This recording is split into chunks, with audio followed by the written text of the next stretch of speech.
when I don't have another copy. All right, so we're going to start out, and I should have numbered these pages, but I didn't. I don't know why I didn't. I just guessed. Oh, so the new one's numbered. Yes, I did something. Why not? Okay, because I fixed that. So, all right. So when we give something parenterally, we are giving it by injection. So injection is sub-Q, intradermal, IM, or IV. So it is by injection. So parenteral means injection. Enteral, that means we're using the gut, the stomach, right? So I'm taking it by mouth, I could put it in an NG tube, I could give it in a feeding tube, a gastrostomy tube. So anything that goes into the gut, the stomach, is enteral, right? Enema? Is an enema enteral? An enema goes into the colon. So that's more topical. So we have three routes. We have parenteral, enteral, and topical. So that would fall under the topical. Okay, and you're not allowed to ask me hard questions. It's late, okay? All right, so 3 is anaphylaxis. Anaphylaxis, we need to know what it looks like. So where's your blood pressure? Down. Where's your heart rate? Up. You're going to be wheezing. Your airway is your priority in anyone with anaphylaxis. That's what's going to kill them, is losing their airway. They get laryngeal edema and the wheezing, and you lose your airway. So that's the worst thing about anaphylaxis. The patient can complain of difficulty swallowing. And then they get the hives. Okay? So when an anaphylactic shock, you're going to do an epi injection and then Benadryl? Yes, absolutely. So Jonah just told us the treatment is epi and IV Benadryl. Epi and Benadryl. And Shanie's going to teach you the same exact thing. So you should know that. If you don't, I'm going to come and find you. That's not the way to get me back into your class. Okay? All right. So let's talk about, am I going too fast? Okay. All right. So what are some of the characteristics of a perfect drug? No side effects. Okay? We could take it by mouth. You take it infrequently, which means I could take it once a day. So infrequent and once a day, same thing, versus taking it every 4 hours or every 6 hours, okay? It would treat, prevent, or cure a disease. It treats, prevents, or cures. It's going to treat, prevent, or cure. It is inexpensive. And it does not have any interactions, so I can eat anything with it or drink anything with it or take any other med with it. It has a rapid, predictable response. A rapid, predictable response. Is there any such thing as a perfect drug? No. But that's what they aim for when they're discovering drugs. And the more it strays from the perfect drug profile, the less it will be used. Okay, prototype drug. What is a prototype? It's the role model by which all of the other drugs in the same classification are compared to. So that means that the prototype we talk about, all the other drugs in that same classification are going to have the same action, same adverse effects, same contraindication, same nursing, so they act there. So we can compare it to that drug, right?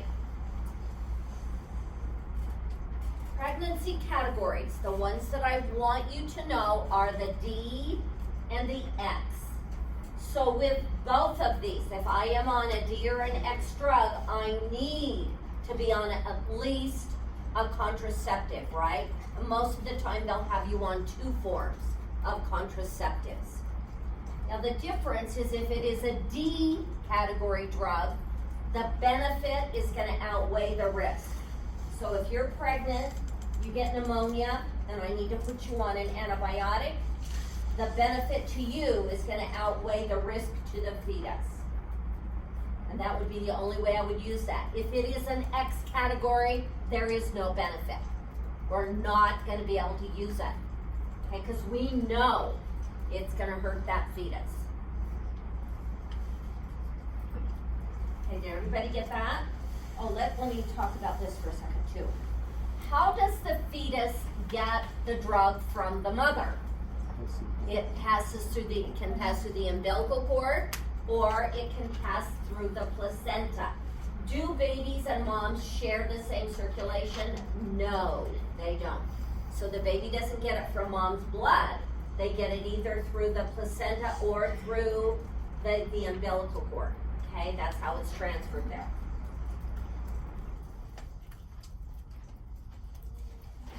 Okay, tolerance. What does that word mean?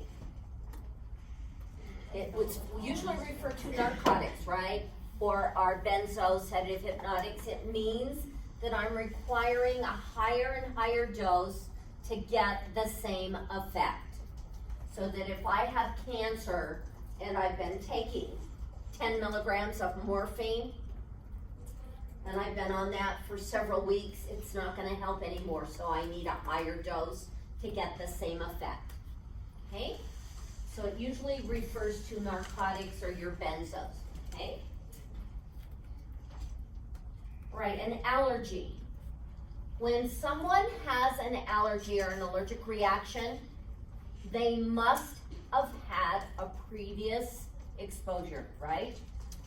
You must have had a previous exposure. So remember the question, if you guys can remember week 3, our first test. There was a question on how are we exposed to medications if I haven't taken it. So the food we eat, in mold, and in the environment. So even though you may not think you've ever taken a medication before and say, how can I have an allergic reaction to something I haven't taken? Remember, we're exposed to it. It's in the foods we eat, it's in our environment, and it's in molds, it's in chemicals, so we are exposed to them, not realizing that we are. So you must have had a previous exposure. The immune system is triggered, so this is an immune response. And it's a hypersensitivity reaction. So essentially the body is overreacting to this medication or whatever it is that I'm exposed to. So it's hypersensitive. So the body's very sensitive to it. So I'm gonna have itching, hives, rash, and it can go all the way up to anaphylaxis. So if I've ever had an allergic reaction, what do? I don't take it again because the next one will be worse. Okay, so if you've ever had an allergic reaction, you cannot have that drug again. Okay?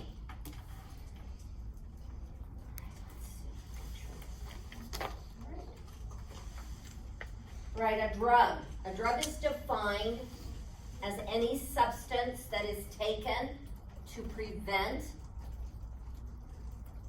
cure, or reduce the symptoms of a medical condition. Any substance that is taken to prevent, to cure, or reduce the symptoms of a medical condition. I know how fast to go by watching how fast you go. So these herbal remedies that we did last week are the considered drugs on the exam? I'm sorry? The herbal remedies that you talked We're gonna about, review those. I'm just asking you, are we gonna be referring to those as drugs on the exam? No, they're not considered They won't be considered drugs, but we're gonna be tested on it. Gotcha. Okay, right, malignant hyperthermia. Malignant hyperthermia. This is a genetic disorder, so it's genetic, and you're having a reaction to anesthesia. So it could be succinylcholine, it could be isoflurane, so you're having a reaction. It's a genetic reaction, and it can be fatal. This is dangerous. This is very scary. So we know that all of the ORs across the United States have malignant hyperthermia kits because this is so dangerous. So what happens is the patient will have a sudden elevation in temperature. It can go up to 109, which fries your brain. They'll have muscle rigidity.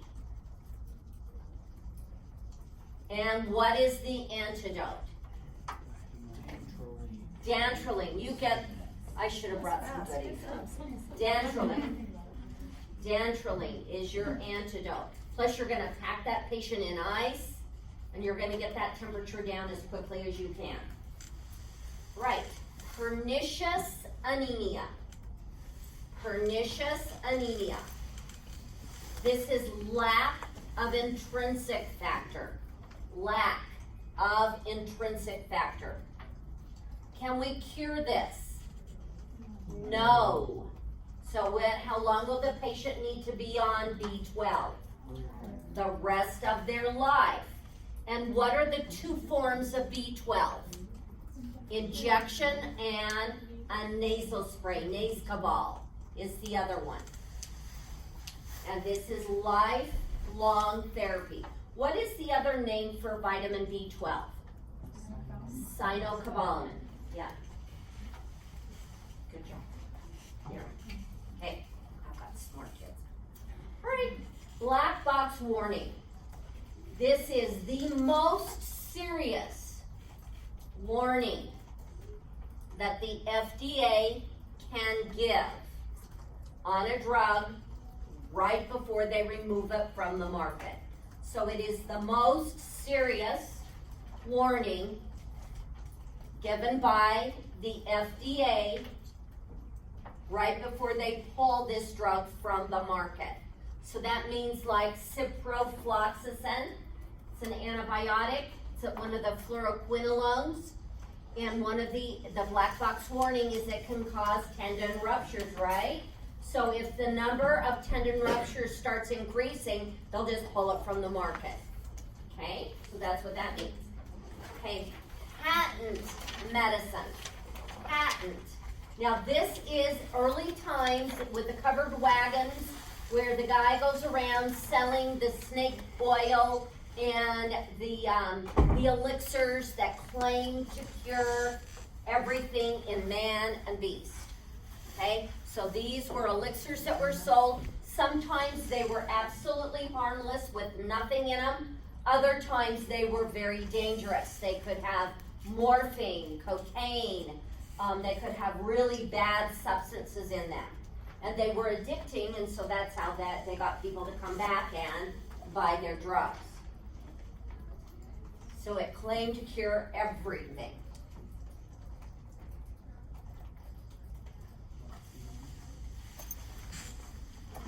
All right, so placebo. What is a placebo? It's a sugar pill or an inert substance. And most of the time we're using it in research, aren't we? So you have a control group, and then you have the placebo group where you have, so someone gets the drug, the other person gets the sugar pill. So we use that in research most of the time. Okay, pharmacokinetics. Pharmacokinetics. There are 4 processes. They are absorption, distribution, metabolism, and excretion. So with our metabolism, where does the metabolism take place? In the liver. So what labs are we going to watch? LFTs. Excretion, what organ excretes the drugs? The kidneys, so what labs are we watching? BUN and creatinine. Do I need to say any of that again? Everybody got that? Okay. All right. What is the first pass effect? It's the drug going through the GI system. So you take it by mouth, goes in the stomach, into the small intestine, into the large intestine. It crosses the mesentery, goes through the portal system to the liver. The liver metabolizes it and releases it in the blood. So that is the first pass effect. So is that drug 100% bioavailable? No. So if we give it IV, is it 100% bioavailable? Yes, it's directly in the blood. Okay. And you do not have to describe the whole pathway. You just need to realize when I take something by mouth, it's going to go through the first pass effect. Okay. Potency. Potency. That is the dose of the drug. So the dosage of the drug is its potency. The efficacy is the maximum response or the maximum effect. What is the most important, potency or efficacy? Efficacy. We want it to be effective. We don't care how much we're taking. We just want it to work, right? Okay. Okay. Potency is the dose. Efficacy is the maximum effect of the drug. Thank you. And the one that is the most important is the efficacy. I want it to be effective. I don't care how much of a dose I have to take. I just want it to work. Okay? An agonist. If a drug is an agonist, it is going to cause an action. So an example is morphine. Morphine is an agonist. It has an agonist effect. It will attach to one of the receptors, the mu receptors, and it's going to relieve pain. Okay? An antagonist is going to block or inhibit a response. It's going to block or inhibit. So an example of an antagonist is Narcan, right? Naloxone. Naloxone is an example of an antagonist. Remember the agonist-antagonist? So our agonist-antagonist was pentazocine.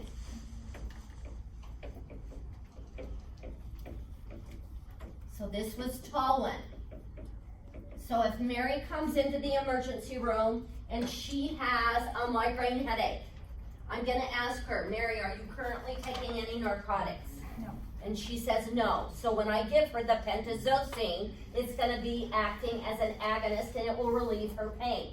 But if she lied to me and she is taking a narcotic, what will it do? It will be an antagonist and she's going to have a worse headache, right? So it's going to remove all of the receptors, the pain receptors, and so she's going to have more pain. So that is an agonist-antagonist. Okay. All right. Right. Sentinel. Wait a second. Let me just ask you one thing. There's 2 pages that I'm going to go over. So do you want to go on a break and come back and finish those 2, or do you want to just go through and then just get out early? Go through. Okay. You can still go to the little girls' room or the little boys' room if you have to. I always do that. Okay. All right. What is a sentinel event? A sentinel event is an injury that can cause temporary, permanent, or death. So an injury or an event that can cause temporary harm, permanent harm, or death. So let me give you an example. You have a patient that you've given them morphine. They get up out of bed because you didn't give them the call light and you didn't put the side rail up, and they fall. And they fracture their leg. So that is temporary harm, okay? So that same patient, when they fell, hit their head, and they had a severe head injury. That can be permanent harm, and if they bleed into their head, that can be death, and death is death. Okay, so that's a sentinel event. So like, why are they making it so that the bed rails are constrictive? Like, they're It's a form of restraint, so you have to have a good reason to put them up. But like, cause then if they fall, then that's kind of like. You can have 3 of them up.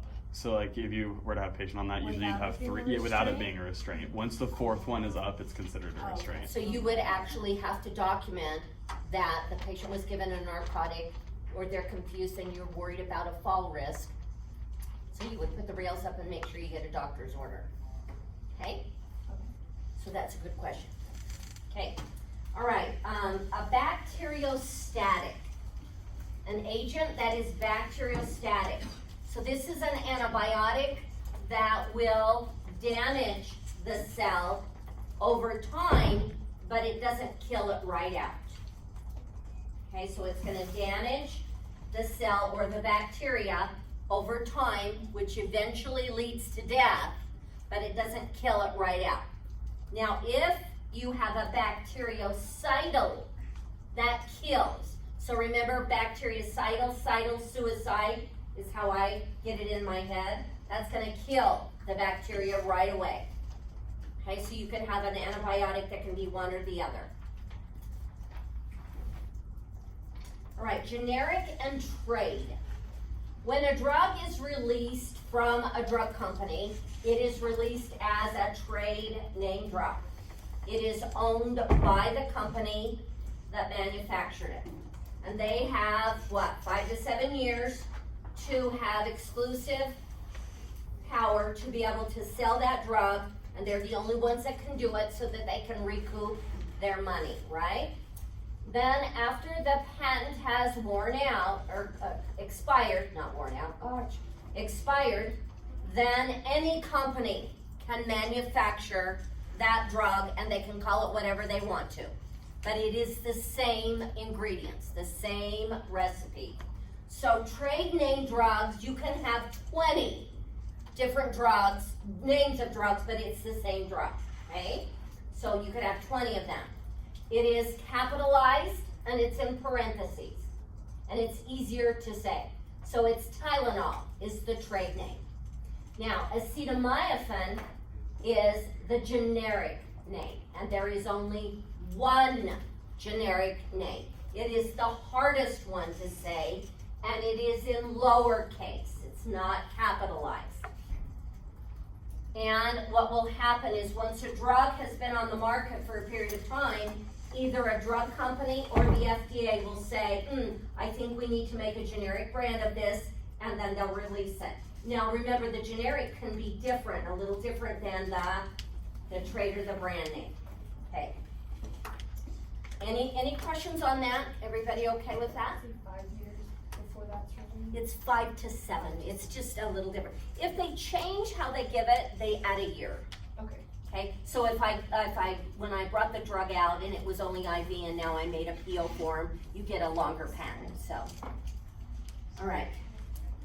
Peak and trough. So the peak is the highest level and the trough is the lowest level. So what drugs do we do a peak and trough on? Say loud. Vancomycin. Vancomycin. So Vanco.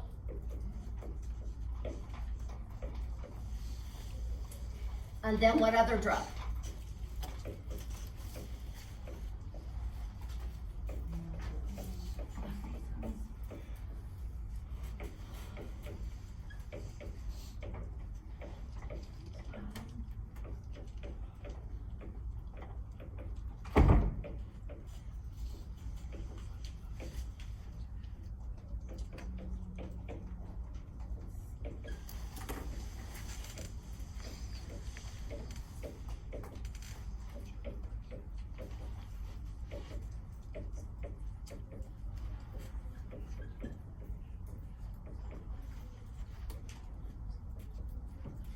That's an N, I just can't write it. So, vancomycin and the aminoglycosides. You're gonna have to recognize these drugs because if they say, which of the following drugs is an aminoglycoside, you're gonna have to be able to recognize which one is. Okay, so it's any of those. And the guy that named this needs to be slapped because it's not a myosin, and the other ones are. But do not do the same last ending that because vancomycin is also a drug that we have to do a peak and trough on, and it is not an aminoglycoside. So there's lots of myosins out there. They are not all aminoglycosides. So that's why you have to really know what the drugs are because they don't have a common ending that you can use. Okay, now these drugs, both the vancomycin and the aminoglycosides, we're gonna do a peak and a trough on. And what does it test? Why are we doing a peak and a trough?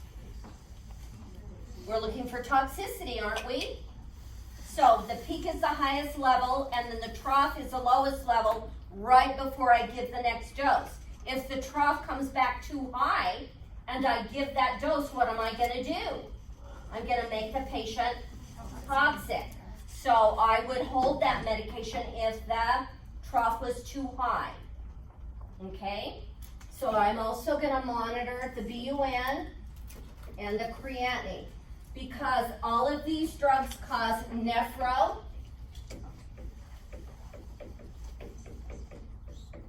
nephrotoxicity and oto. So these drugs cause ototoxicity and nephrotoxicity. Ototoxicity and nephrotoxicity. So I'm gonna monitor the peak and trough, the BUN, and the creatinine. So tell me what are signs and symptoms of ototoxicity? What would the patient tell you? Tinnitus. Ringing in the ears, tinnitus. Balance, so they could be dizzy. And dizziness goes with nausea. Okay? And also, would they be able to hear? No, they're hard of hearing. Okay, so you're going to remember some of those signs and symptoms. What would be signs and symptoms of renal damage? Decreased urine output. Hematuria. Yeah. Urine output may or may not Okay. be a sign, but yes. You would look if they have renal damage. Where do the BUN and creatinine go? Up or down? Up. They go up. Okay, they go up, up, up. So if I have nephrotoxicity, the BUN and creatinine are elevated. You could see hematuria. What's that? Bloody urine. Okay, so those would be some of the signs. Okay, and what would you do? Stop the drug. If you have ototoxicity or nephrotoxicity, what are you gonna do? You have to stop it, call the doctor. Okay, while we're here, neomycin, all of these other drugs are IV. Neomycin is the one that we can give by mouth to help sterilize the colon before colon surgery. Okay, remember? That was the one that we could give PO that we give before colon surgery or pelvic surgery to try and decrease the bacterial load so that we're gonna have less chance of having an abdominal infection, okay?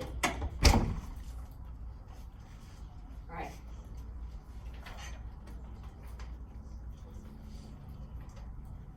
All right, characteristics of adverse effects. So characteristics of adverse effects. Am I right? Okay, so you can't prevent them or predict them. Can't be prevented or predicted.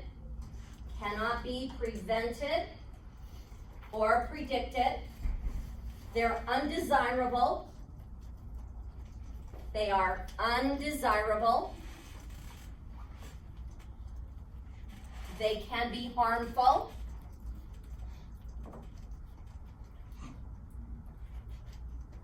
And if you increase the dose, you're gonna increase the risk for adverse effects.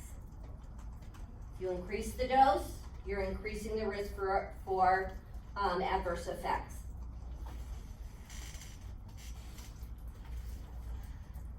Okay, what's a culture and sensitivity?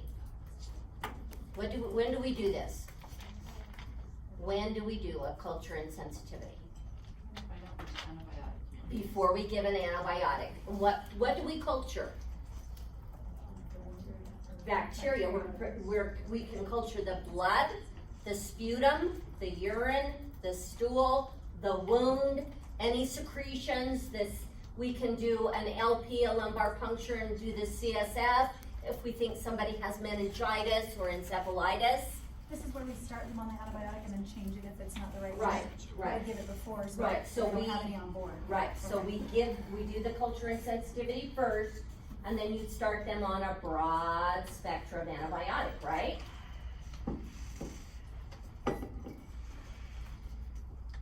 So when we culture it, remember we plate it, we put it on an agar, we let the bacteria grow, and then we give it a bunch of different antibiotics. And the one that it is sensitive to is the one we use because it's the one that will kill the bacteria. Okay, so that's why they call it a sensitivity. The bacteria is sensitive to that and it'll kill it.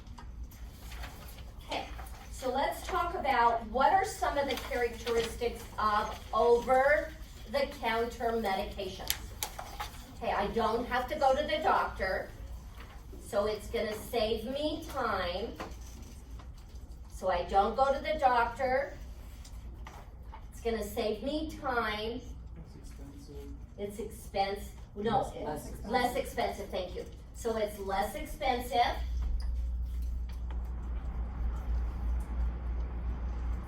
Can they cause adverse effects? Yes. Can they cause interactions? Yes. And I don't need a prescription. And I self-diagnose, don't I? I get to self-diagnose. So that's the scary thing about it too, is that I may be taking it for the wrong thing. So if I'm not getting better in 7 to 10 days, then I need to go see the doctor, right? Everybody get that? Okay. You're tired, I know. Okay, all right. Benzo withdrawal. So benzodiazepines, they end in lam and pan. All of our benzos end in lam and pan. With the exception, and this makes me so crazy.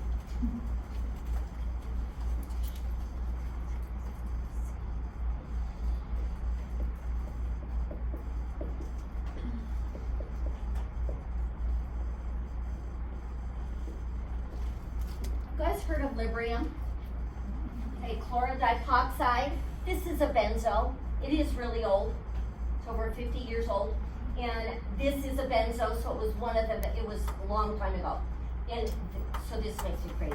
So I just got a thing from ATI that tells me, gives me some kind of a hint what might be on the ATI test. And this is one of the questions. So I might just kind of jot this down, okay? So this was a drug that we would give. The only time we really use Librium is when we have an alcoholic that's going through the DTs. We can give them Librium, and it's a sedative hypnotic like Valium or Aprazolam, Xanax, those. Okay, so chlorodipoxide is a very old diazepam, not diazepam, benzodiazepine. It's called Librium. And we use it really exclusively now, just for, and we really don't use it all that much. So why they want you to know that is beyond me. I don't know why. Okay, all right, so benzo withdrawal, what does that look like? They're gonna have a headache. They're gonna be confused. They're irritable. Have insomnia, and they're restless.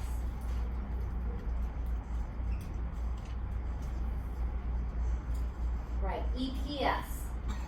It's on page 287 in your book. So those have really good definitions of what they are. So these are extrapyramidal symptoms. So we see these with our antipsychotics, right? You see this as a result of antipsychotics. So this is the acute dystonia. So that's the spasm of the hand or the neck, a body part that just spasms out. Akathisia, that is where you are constantly moving. You're pacing back and forth, your legs going off, you're moving, you're constantly moving. The Parkinsonism-like symptoms. Parkinson's, so they call it Parkinsonisms. So that would be a tremor.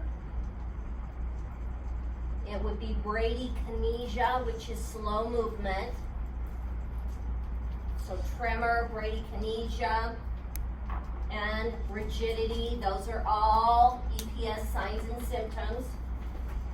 And then you have the tardive dyskinesia, which is the funny facial stuff. The lip smacking, the blinking of the eyes, the grimacing, the funny facial stuff. That is tardive dyskinesia. So on page 287, if you need another explanation or definition, that's what they are. So you have to recognize what they are. So if you had to select all that apply, you would know which of the following are EPS signs and symptoms, wouldn't you? Okay. So, neuroleptic malignant syndrome, NM, did I forget something? This is serotonin syndrome. Okay, serotonin, okay, serotonin syndrome. It causes confusion, anxiety, restlessness, hypertension, HTN, is hypertension. See that from where we are? Tremors, muscle rigidity. They're going to have sweating. Their temperature's up, and they have problems with ataxia, which is they walk like a drunk, and they could fall. Okay, so this is from taking too much of your fluoxetine. Okay, so this is taking too much of your SSRI. So this doesn't usually kill, it just makes the patient very uncomfortable with these signs and symptoms. So you stop the medication and you wait for the drug levels to drop. Okay, then, now can I do NMS? Yes. Okay, neuroleptic malignant syndrome. This patient is gonna, now we don't know why this happens. It's just kind of a freak thing that happens with some of our psych meds, okay? So it is a very bad adverse effect. So it can cause a high fever, diaphoresis, muscle rigidity,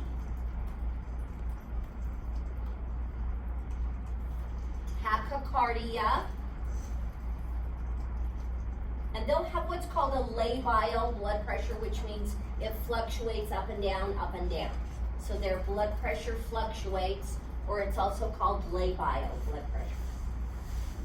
And that can kill. Neuroleptic malignant syndrome can kill. It's just for antipsychotics, is that what it is? Yeah, or some of the psych medications can cause this. But especially the antipsychotics.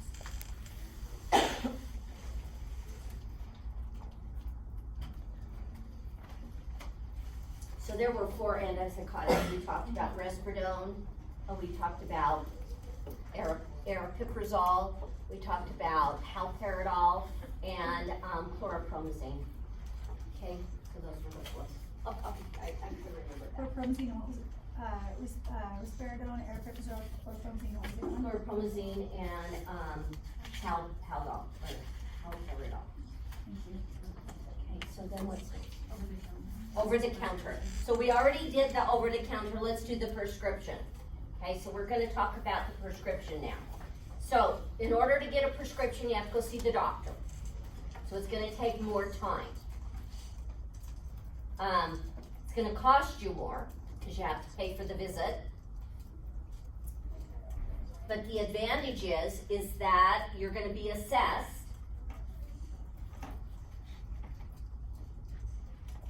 And the physician has a chance to evaluate what's happening with the medication.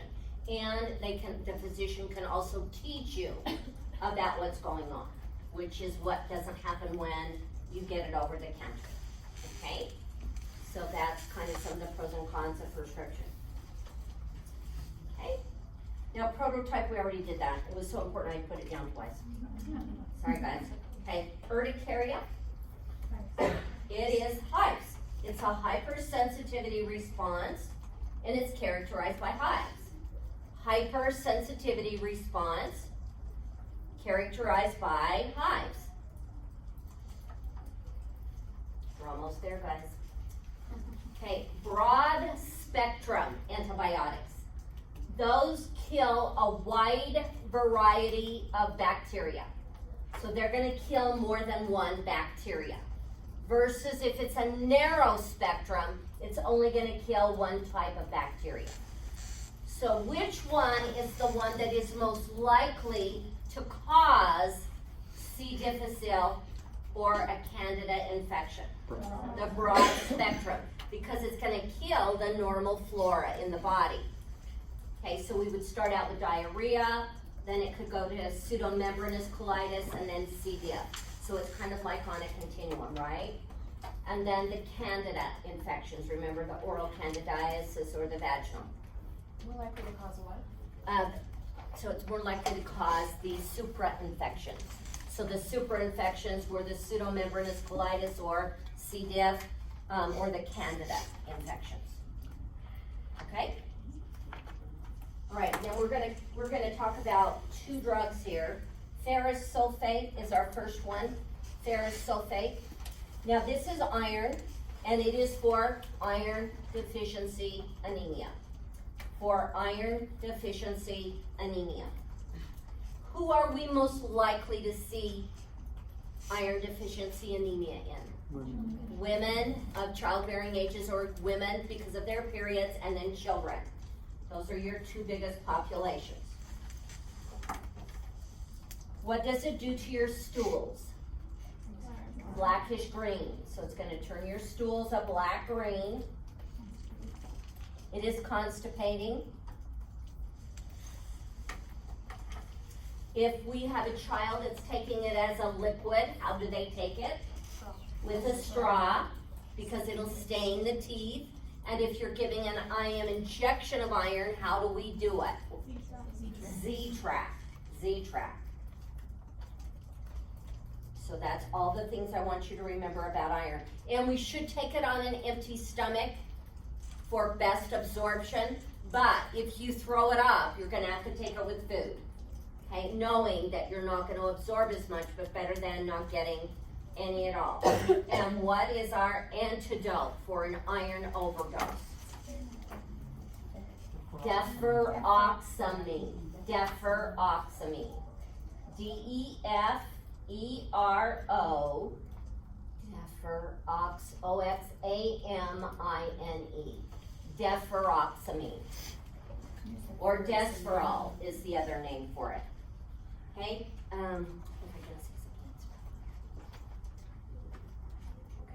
All right, acetylcysteine, which is also called mucomist, acetylcysteine, mucomist. Oh, I remember what I was gonna say.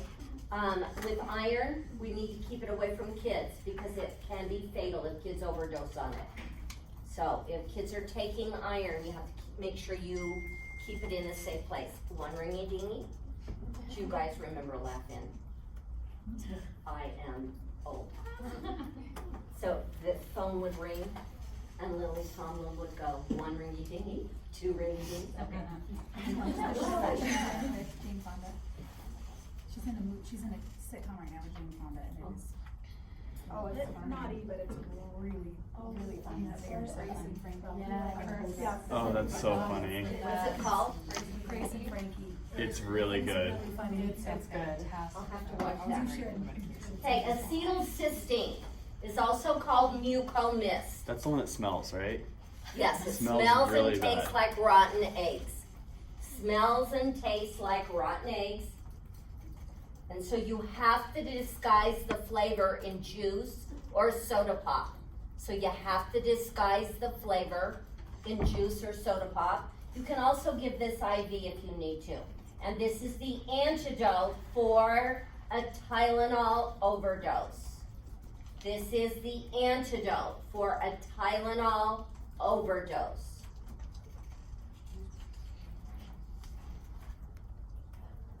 Okay, guys, so we will pick up next week.